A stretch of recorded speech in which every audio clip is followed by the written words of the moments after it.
Welcome to the Career Wanderlust podcast, your compass for new career horizons.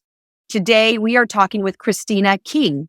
Kristina is an award-winning strategic communications professional who inspires brand affinity through her creative campaigns. Kristina is currently a partner on the financial services team at Finn Partners, having previously spent several years at top global agencies such as Huge, Ogilvy, and Fleishman Hillard in New York City. She has developed a deep expertise in all aspects of the communications field, and I'm very excited to learn more. Kristina, thank you for joining us on the Career Wanderlust podcast. Thanks so much for having me. It's wonderful to be a part of it. Oh, I love having you here. Could you tell us a little bit about what you feel has been some of your favorite career advice and why? Absolutely. I think one of the best pieces of advice that I've ever gotten as a PR professional is to only pitch work that you want to work on. At the end of the day, when you move on into your career, you're going to be in new business opportunities. You're going to be working with clients that have been, maybe doing some of the same materials, same campaigns for a couple of years. And you decide that you want to pitch some new ideas. It can be amazing to have those opportunities, whether they are new business, whether they're organic growth with new clients. But if you go into those pitch opportunities and you pitch ideas that you don't want to work on, you're not going to do your best work at the end. So one of the best pieces of advice that I ever got was to only pitch work that you want to work on and make sure that the work that you're passionate about is something that you can build into your work with clients and vice versa. You have to be able to meet your clients where they are, present ideas that will work for them, but also ideas that you as a professional can successfully execute on. Oh, that's really great advice. I agree. Well, because when you're spending so much time working on a campaign, if you are doing this and you don't like the product or the service, or you're not into their values or what have you, it's going to be so much harder to do a good job. This really applies well to life in general, too, right? Absolutely. Yeah. When you pick something that you really like to do, you put all of your effort in, and it's easy to put your effort in because you want to, and it makes all of the difference. Have you experienced this yourself? Like, have you had to work on accounts that were not really your cup of tea? And if you did, is there anything that helped you? Because I'm sure there's people who are listening who are probably working on some accounts that they don't want to be working on. Is there anything that helped you with that if you don't have a choice? 100%. At the start of your career, you are very likely to have accounts that are not necessarily the accounts that you want to work on. This will happen particularly when you're at the start of your career and you are, an account coordinator or an assistant account executive. You're doing agendas. The clients have no idea who you are, but your name comes up in your inbox all the time. Listen, you're going to have to work on some things that you're not passionate about, that you didn't come up with the idea for, that someone else pitched before you even graduated college, something like that. And those moments will happen. You're going to have to do that. But the way that you get through that, in my opinion, the way that you get through those situations where you're working on or you're asked to work on things that you're not necessarily passionate about is to find something that you're curious about and pull on that thread until you can make yourself excited about one small part of it. Maybe it's connecting the dots on something that the client might not have noticed in terms of a generational insight that you might have. There's an age gap between you and the clients. Maybe it is building a relationship with a new reporter who you've been wanting to really, prioritize and having that super custom pitch that, maybe that's even something that, you share out on Twitter. Maybe you're coming up with an idea. I guess it's called X now. Yeah. Maybe that idea is something that, you have the creative way to approach the project that you've been given. Just because you're working on something that you're personally like, you know what, I don't really care about this topic, whatever it is. I'm not going to say anything too specific, but let's say you're working on something that is frankly out of your wheelhouse and something that you never, really thought you'd be getting into. You can still find something to be passionate about. You can still find something to be excited about. You just might have to dig a little bit deeper. Yep. And for those more senior people who get to make the decision, pick Absolutely. the ones that you really want to be working with. 100%. You get to that point when you are the one pitching ideas, make sure they're ideas you're passionate about. You're going to be doing yourself and the client a disservice if you don't. Work with your clients closely, co-create that brief, work with them to identify the business outcomes that they're trying to achieve. And then use your creativity, your empathy, your ability to connect the dots to come up with an idea that's going to be both exciting to work on, exciting for media to receive, or whatever stakeholders or key opinion leaders you're working with, and make it something that can be exciting for the client. Because I'll let you in on a secret. if you're pitching an idea to the client that you don't believe in, they're not going to believe it either. Right. And you can feel it. You can feel it. Absolutely. Yes. No, I really appreciated your advice about finding something to be curious about, because I feel like that translates really well into almost any situation. Even just like when you meet someone, when you're having to do the small talk, or you have to deal, a new client and you're trying to get them, just find that piece of curiosity. If it's really, that's a nice piece. Now, active listening, what it really is, Right? honestly, all curiosity is in the workplace, outside of work, when you're networking, whatever that looks like, it's curiosity. It's authentic curiosity and asking people questions, being present. Will Guidara, I believe it's Will Guidara who said this. I actually got the opportunity to interview him a couple of weeks ago at the World Business Forum, which was incredible. That's great. But one of the things that he always talks about is the importance of presence. A lot of people have heard Will Guidara's anecdote about how when he was at 11 Madison Park, he overheard some folks who were dining there, this literally the best restaurant in the world, saying, oh, we came to New York, we ate all of the world's best food at the world's best restaurants, but we didn't get a New York hot dog. And he heard that as he was clearing the table. Again, this is the guy who's one of the lead restaurateurs behind 11 Madison Park at the time. And he heard that they wanted a New York City hot dog. And he ran down the street to a $2 hot dog truck and brought them back a hot dog. And that's something that shows up in his book, Unreasonable Hospitality, which I highly recommend everyone read. But he talks about this in his book, Unreasonable Hospitality. And I think part of what that anecdote really means to me is that there's always an opportunity to, 1, be listening, 2, surprise and delight, and 3, give people something that they didn't even know they could ask for. That's good. And that's a way to make an impact right there. Absolutely. And you can take that same type of creative thinking back to your clients. Just because they didn't say, come up with a creative campaign, doesn't mean you can't say, hey, I had an idea. That's one of my favorite sentences in PR. If you're going to be saying to someone, I had an idea, it needs to be rooted in an insight. That's another piece of advice that I definitely want to pass on. Whenever you're pitching a creative idea, make sure that idea is rooted in an insight. I always talk about how we can't just do research, which is where you go, man, I'd really like to see a campaign that does this. You have to actually do research with an R, not an N. I like this. Research. I like this a lot. Right? But you have to have that research. You have to have something that insight can, kind of spark from and drive you to that creative idea. A lot of the time people, will just think of, oh, well, what if we worked with Megan Thee Stallion?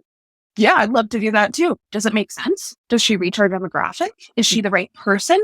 Is she going to be brand aligned for this particular client that we're working on? Right.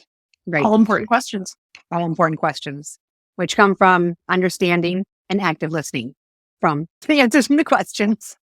Which all goes back to curiosity. Right. It's all tied together. Now, what about a story? I love when people share a story. Can you share something that happened to you in your work environment that turned out to be an impactful lesson? What did you learn? How can it benefit other people? Absolutely. One thing that I always tell people about PR that it was a tough lesson for me to learn is that PR is essentially weaponized anxiety. And I know it's a hilarious sentence. Let's unpack that a little bit. What does weaponized anxiety mean?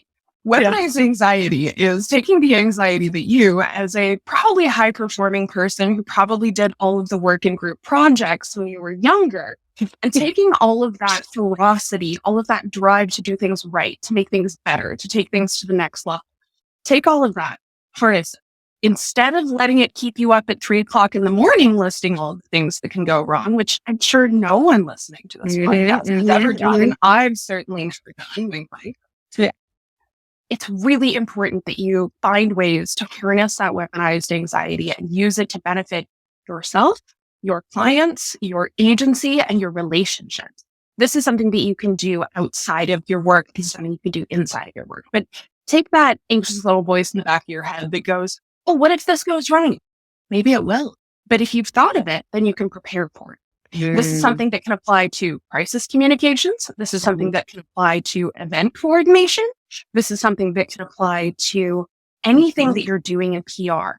What is a briefing book if not weaponized anxiety? what are talking points if not weaponized anxiety? What is a run of show if not weaponized anxiety? Which I think weaponized anxiety, if I ever get around to writing a book, might be my title. So I think it's a great don't title. steal that one. I will not. I will not. But I do think, that lesson of saying, don't just be anxious, harness it.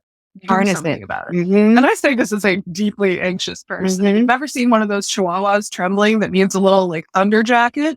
I would describe my early PR self as something akin to that, but cloaked in kind of a, steel persona. Mhm. I'm pretty good at, not letting my anxiety ripple down to junior staff, which I think is really important as a leader and grown in my career. One of the lessons that I've learned is to keep it light, but learn to harness that weaponized anxiety. And when you're talking about your anxiety, make sure that you're working with your peers and your superiors to really build processes, formats, approaches that will be better for you, for your company, your agency, your brand, whatever structure you're in. You have to find those opportunities, but you really need to make sure that weaponized anxiety isn't creating a culture of anxiety. Right. Because a culture of anxiety does not allow anyone to flourish. Yes. I love this personally, the weaponized anxiety, because look, this is what we all do in life. Okay, maybe we don't all do, but I feel like so. Have you ever left 5 minutes early because you thought parking might take a little bit longer? That's weaponized anxiety. Exactly. Everyone does. Like we all, and the thing is when we have that, that's what's important is it's recognizing it, right? You recognize it. What's going on? What can I do to weaponize this anxiety, to prepare, to do whatever it is you need to do to deal with this? And then you can let it go and you can move on or whatever. But making letting it go is the most important part. But having that preparation, that's what allows you to let it go. And that's what prepares you for all of the other things that are coming down the road that you never can quite prepare for. But because you're doing these little processes, you're going to be as ready as you can be. So absolutely. And you start to build heuristics. The more you experience different scenarios, the back of your brain will build heuristics for, okay, clients in crisis. There was some kind of security breach. Okay, if you've seen it before, then you have a new heuristic for dealing with that in the future. Just because those heuristics might not be one-to-one for other opportunities that you have or for other challenges that you have, doesn't mean that you can't leverage those insights. You just have to look for the learnings in every situation that you're in. So could you tell us a little bit more about Finn Partners? I mean, what do you do well there? What do you look for in talent? What would you like to share? Absolutely. As a partner at Finn Partners, which is a little bit of a mouthful, I joined the agency as a vice president, really proud of that promotion. But at Finn Partners, we are a fiercely independent team. We're really focused on focus. That's a huge underpinning of the agency. That's a huge underpinning of what our CEO, Peter Finn, really wanted to focus on when he founded Finn Partners over a decade ago. The agency is about 1,500 people worldwide. We have 40 offices on 3 continents. I think the way that we tend to describe ourselves is collaboration champions. We're really great at collaborating, not just with each other and with our clients, but we also play nicely with, other PR agencies, ad agencies. We play well with your SEO team. We have an SEO team, but if you don't hire ours, we'll play nicely with yours as well. But I think when I think about working at Finn Partners, it's really an agency that is united by its core values. One of our foundational values is work hard, play nice. And I think that's really foundational to the work that I do, which is very empathy driven, collaboration driven, and insight driven, but also the work that the broader agency does as a whole and the approach that we take to working with each other, our clients, our partners, their partners, the extended network of people. Some of our other core values are creating a best place to work, which we are regularly named a best place to work by most of the PR trades. Another one of our core values is to amaze. Simple. One word. I love that. I think tying back to amaze, tying back to wanting to value the ability to amaze your clients, it goes back to pitching work that you want to do. Right. And I think the other element of that, one of our other key values, is to make a difference in the world. And if you're pitching work into your clients, there's no reason that pitching work into your clients can't include things that make the world a better place, things that are values-based, and things aren't just let's check the box on CSR this year. Like, let's actually make a difference. Let's commit to diversity. Let's collaborate. Let's take some risks. Let's build something bigger and better together. I work remote for Finn, but we do have, like I said, 40 offices on 3 different continents. We are always hiring new roles. I'm more than happy to, chat with anyone who might be interested in joining Finn Partners. I regularly chat with people on LinkedIn. I have a separate Calendly account just for mentoring. And I specifically focus on, mentoring and connecting specifically with underrepresented groups within the PR space. Right. Whether that is folks that are neurodivergent, folks that are LGBTQ+, folks that maybe don't have a college degree, folks that are, of a marginalized race or gender. And so a lot of the work that I do is really focused on building a smarter, better, more diverse industry of PR. That's something that we really value at Finn. Mhm. And I think we can all admit that as a whole industry, we do not have enough diversity. PR is a very white and ironically very female, well, where most other professions are pretty male dominated when it comes to the kind of professional services space. PR is a very white female driven industry. And I realize, it's a little bit ironic for me to be saying this as a white female, but I think it's really important that the work that we do is not just amplifying people that look like me, but also making sure that people that don't look like me, don't think like me, are a part of the future of PR. That intersectionality to me is something I'm very passionate about. I am a queer woman with an invisible disability, and I recognize also that that does not mean that either of those groups are a monolith. I can't speak for all queer people. I can't speak for all people with an invisible disability. I can't even speak for all people named Kristina King. Yeah, there's many of us. There's so many. One's a basketball player. I had Google for my own name for a little while, like the vain little PR freak that I am. But I had Google alerts for my name set up for a little while. Then I just started getting all these things about this girl who played basketball in Virginia. And I was like, oh man, I'm never going to be the most famous Kristina King. I just want to applaud you too for actually having a separate calendar set up to help mentor people. I think that is absolutely fantastic and wonderful. And we need more people like that. So thank you for doing that. That's amazing. Thank you. I do it not for the kudos or the credit, but because I have had opportunities in my career where people have opened doors for me, and I really appreciated that. And what I have told every person that I've mentored is that I am happy to open as many doors for you as I can. It is your responsibility to step through those doors and succeed once you step through those doors. I'm there to help. I'm there to support you. I'm not there to catch you. I'm not there to fix you. What I am there to do is open that door and support you in walking through it. And ideally encourage you to not kick it closed behind you, because I've met a lot of people in this industry that like to open doors for themselves or take the doors that are open for them and then kick it closed behind them. And to me, that's not a successful way to work. It's not a successful way to live. And PR, as you know, is a much smaller industry than it seems. The bridges you burn today may not light your path forward. They may come around and bite you in the butt in 10 years. Exactly. Oh, and I love that one. That line right there is fantastic. Yes. It would shock me how little I scripted this. So, I mean, it sounds like you've given a lot of advice to a lot of people. I'm curious, is there something that you have read, watched, or listened to that had a positive impact on you that could positively impact other people as well? Absolutely. And the advice that I'm going to give when it comes to reading, watching, consuming content as a PR professional is a little bit counterintuitive. Okay. Get out of the PR and advertising and marketing space. That's what you have to do. Don't read books about PR. I mean, you can, but don't only read books about PR. Don't only read books about things that are relevant to your field. It's great to be caught up on all the campaigns and client news, but instead of searching for ideas that are going to have an impact, search for insights that are going to help you create great ideas. In order to help create those great ideas, you need to be able to connect the dots between the cultural zeitgeist, your client's desired business outcomes, and the insights that you'll be able to use to drive your work forward. And you can't do that by living in a filter bubble of public relations. You have to get out of your own. You can explore fantasy or science fiction to help you break out of your own reality and imagine a different version of the world that we live in today.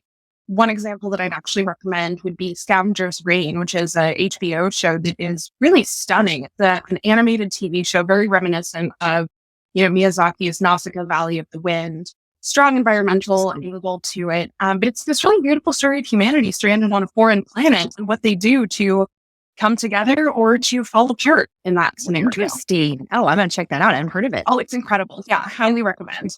Very cool.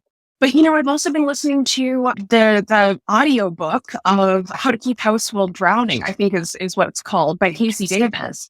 And it is a book all about, how to remove morality from your approach to a clean house, how to look at your house as a functional thing that supports you, to move from the concept of chores to care tasks, things that you're actually doing to take care of yourself, which I actually think, and this is a topic for another day, is a very interesting deconstruction of the self-care industry, which is mostly driven by people trying to make money off of women right now.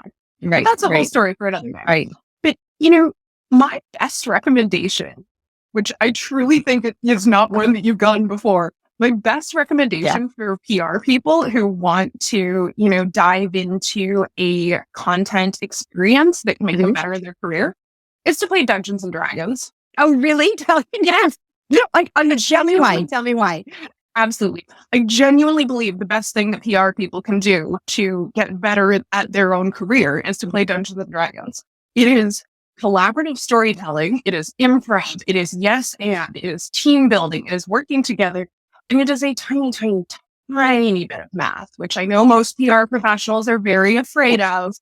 But you do have to track metrics in your career, and you also might need to tally up some dice rolls. But the reason I think D&D is so impactful is that, it's, like I said, it's collaborative, it's storytelling based. You're creating a opportunity for people to come together to portray a character, to put yourself in someone else's shoes. What is that if not persona work? To have someone, in D&D, it's something that you'll do often is you'll be like, oh, well, can I convince the bartender to, give us 200 gold, whatever, something like that. And they're like, hey, well, what skills do you have? What stats are you going to roll with? What are you strong with? What are you weak with?